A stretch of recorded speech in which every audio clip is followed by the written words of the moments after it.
Belakangan ini, ada yang aneh banget dengan pasar saham kita di Indonesia. Sesuatu yang kalau dipikir-pikir, kok kayaknya nggak masuk akal ya? Di satu sisi, pasarnya kelihatan terbang tinggi. Tapi anehnya, di sisi lain, saham-saham jagoan yang kita andalkan justru pada anjlok. Nah, yuk kita coba ungkap bareng-bareng, apa sih yang sebenarnya lagi terjadi? Coba deh bayangin ini. Indeks harga saham gabungan atau IHSG itu lagi melesat kencang. Tapi di saat yang bersamaan, saham-saham raksasa yang mestinya jadi pilar utama pasar, malah rontok. Ini kan sebuah paradoks yang bikin banyak investor garuk-garuk kepala. Gimana ceritanya sebuah bangunan bisa kelihatan kokoh kalau tiang-tiang utamanya justru lagi goyah? Aneh kan? Oke, mari kita bedah lebih dalam fenomena yang bisa dibilang ajaib ini.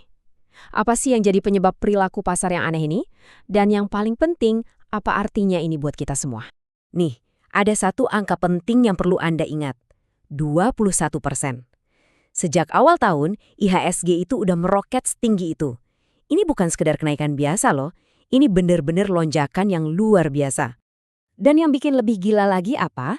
Angka 21% ini ternyata adalah imbal hasil tahunan paling tinggi dalam 10 tahun terakhir. Wow, sebuah performa yang mencengangkan, apalagi kalau kita lihat kondisi ekonomi sekarang yang penuh tantangan. Nah, ini dia yang membawa kita ke misteri utamanya. Kalau saham-saham raksasa, para blue chip yang jadi fondasi pasar itu justru lagi anjlok, terus siapa dong yang nopang pasar? Apa atau siapa yang mendorong IHSG bisa naik setinggi ini?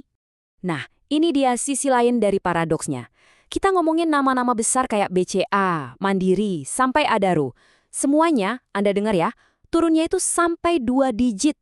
Padahal ini kan saham-saham blue chip, perusahaan-perusahaan super besar dan stabil yang biasanya jadi pilihan paling aman buat para investor. Jadi pertanyaan besarnya sekarang adalah, siapa sebetulnya pemain di balik layar yang punya kekuatan buat ngangkat seluruh pasar, bahkan di saat saham-saham perusahaan paling mapan pun lagi tertekan? Siapa dalangnya? Oke, saatnya kita ungkap siapa sih penggerak pasar yang tak terduga ini. Coba tebak, jawabannya mungkin bakal bikin Anda kaget. Jawabannya, ternyata kekuatan pendorongnya itu bukan datang dari pasar secara umum. Kenaikan ini sangat-sangat terpusat. Fokusnya cuma ke segelintir saham yang terafiliasi sama grup-grup konglomerat besar. Terutama perusahaan-perusahaan mereka yang baru aja IPO atau penawaran saham perdana. Dan inilah para pemain utamanya, Grup Prajogo Pangestu, Grup Salim, dan Grup Sinarmas. Yap, bener banget. Saham-saham dari 3 grup inilah yang jadi mesin utama di balik kenaikan IHSG yang fenomenal ini. Oke, setelah kita tahu siapa pelakunya, otomatis muncul pertanyaan baru, kenapa ini bisa terjadi? Nah, setidaknya ada 2 teori utama yang coba menjelaskan fenomena ini. Ada 2 kemungkinan penjelasan di sini. Teori pertama, ekonomi kita ini lagi terbelah. Maksudnya, meskipun ekonomi secara umum kelihatannya lagi lesu, ternyata ada kantong-kantong bisnis tertentu, ya seperti perusahaan milik konglomerat tadi, yang justru lagi berjaya banget. Teori kedua, nah ini yang lebih kontroversial. Ada dugaan kalau harga saham-saham ini sengaja digoreng alias dikerek naik secara buatan.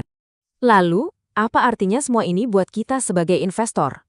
Jelas, kalau aturan main di pasar kelihatannya udah berubah, ya strategi kita juga harus ikut berubah. Nggak bisa pakai cara lama terus. Kutipan ini menurut saya pas banget.